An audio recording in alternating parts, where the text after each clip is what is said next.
Madame, Monsieur, bonjour, bienvenue sur Viticulteur Market et Champ TV pour les Chroniques Vigneronnes. Je suis aujourd'hui à la Villa Bissinger, à Haï, où c'est Aurélie Melin, qui est ethnographe, qui est aussi collecteur de mémoire, nous reçoit pour nous parler du Centre d'interprétation sensorielle des vins de Champagne. Et vous allez voir, c'est un projet qui est très intéressant et qui va voir le jour en 2021. Venez, je vous emmène.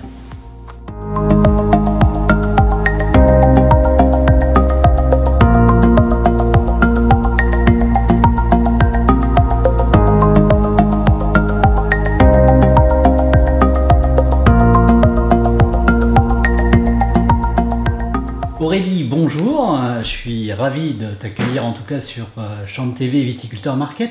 Alors on est là pour parler du Centre d'interprétation sensorielle des vins de Champagne. C'est quoi? Alors la première différenciation en fait la plus facile pour comprendre ce qu'est un centre d'interprétation, c'est de dire que ça n'est pas un musée.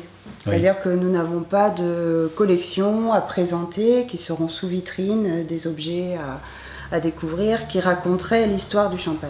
Donc on est plutôt sur la découverte sensorielle, avec différents dispositifs multimédia, interactifs, vidéo et sonores, qui vont mettre le visiteur en contact direct avec le champagne, depuis sa naissance jusqu'à la bulle. Ce seront vraiment différents espaces qui vont permettre un voyage finalement aux visiteurs, mais un voyage qui vont éveiller aussi tous ses sens, si je comprends bien. Oui.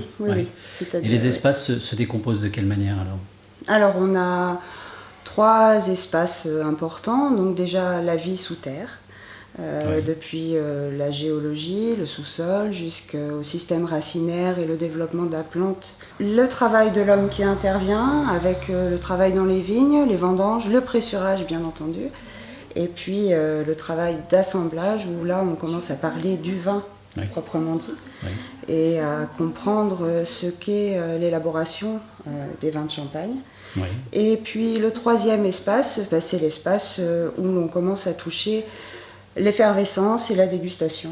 Il y aura ce musée, puis il y aura d'autres activités, je crois aussi. Il y a un restaurant, je crois. Alors il y aura un restaurant qui fera aussi salon de thé, bar à Champagne, restaurant bistronomique où on pourra vraiment déguster des mets avec des vins très sympathiques pour le visiteur. Il y aura aussi une boutique, bien entendu. À côté de l'espace boutique, il y aura également un espace découverte où on tentera, autant que faire se peut, de faire découvrir aux visiteurs tout ce qu'il peut découvrir sur le territoire. Alors sur le territoire AG1 bien entendu, mais Marnay et au-delà sur toute la Champagne. Alors ce sont près, je crois, de 50 à 60 000 visiteurs qui sont attendus à l'année. Donc c'est qui sont espérés. C'est un très beau projet qui va venir en complémentarité finalement de l'offre no touristique qu'on peut avoir aussi en Champagne. Mais pour mener à bien ce projet, je crois que c'est aussi un énorme travail de ta part et puis de l'équipe pour collecter en tout cas cette mémoire champenoise. Alors il y a une collecte, il y a même 2 collectes si je puis dire. Donc il y a une collecte pour l'espace célébration qui sera en amont de l'espace effervescence. La collecte sur la célébration, on demande aux gens de nous envoyer des photographies et des images de moments de convivialité, de moments plus ou moins intimes ou plus ou moins festifs, où ils dégustent du champagne. Voilà. Parce qu'on va illustrer également cet espace avec des grands événements connus en particulier dans les maisons, les événements sportifs, les grandes stars, etc.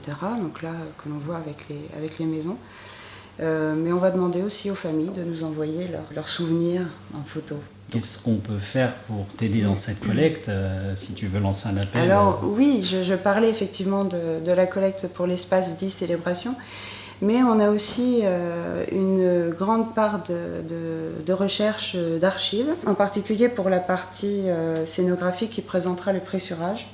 Comme on est sur un site, sur le site d'un ancien pressoir, on recherche des photos, des images, et même des vidéos d'archives qui montrent le pressurage, y compris dans les années 50, 60, pour pouvoir montrer l'évolution du métier, l'évolution des techniques, l'évolution des objets et des hommes aussi, Donc pressurage, vendange, des moments de convivialité aussi, les collations dans les vendanges, le cochelet, voilà, toutes ces... et puis des espaces, des moments de convivialité entre les pressureurs, les vendangeurs, que ce soit dans des grandes maisons ou que ce soit dans les maisons plus familiales, les exploitations viticoles. Donc ça va être vraiment aussi, je ne veux pas dire un centre de mémoire, mais en tout cas ça sera vraiment une mémoire vivante, une mémoire active aussi que l'on présentera aux visiteurs. Le côté humain vraiment du champagne. Et l'idée c'est de montrer là le partage, ce que le champagne représente comme moment de partage. Alors c'est un projet qui a l'ambition en tout cas d'être prêt, j'allais dire, pour la Saint-Vincent 2021. Je crois qu'il y a vraiment une recherche aussi de mécènes pour vous aider aussi dans ce projet. Oui. Qui peut être mécène ? Eh ben, qui est passionné par le champagne ? Tout un chacun, que l'on soit vigneron, que l'on soit maison, que l'on soit... voilà, vraiment aussi, individuellement, je crois que l'on peut également mécéner. Et le président, Dominique Lévesque, avait fait cet appel-là aussi à chaque individualité pour participer et permettre à ce projet de prendre forme. Et c'est important que les professionnels aussi, et les institutionnels, et que chaque habitant de ce territoire puisse faire partie de ce projet-là. Alors comment on devient mécène ? Il y a une procédure, il faut se rapprocher de qui pour devenir mécène ? Il faut se rapprocher de la communauté de communes de la Grande Vallée de la Marne. D'accord. Voilà, et qui donnera toutes les informations nécessaires. N'hésitez pas, si vous souhaitez participer en tout cas à ce fabuleux projet et puis transmettre une partie en tout cas des mémoires de votre famille, des mémoires en tout cas de votre famille de viticulteurs, j'allais dire, n'hésitez pas à contacter Aurélie, elle se fera un plaisir de récupérer ce que vous avez aussi comme éléments.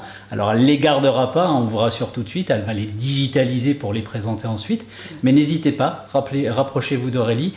Moi je vous souhaite une très bonne fin de journée. Aurélie, merci beaucoup, c'était un plaisir. On se retrouve très prochainement sur Champ TV et Viticulteur Market pour une autre chronique vigneronne. À bientôt, au revoir, merci. Merci.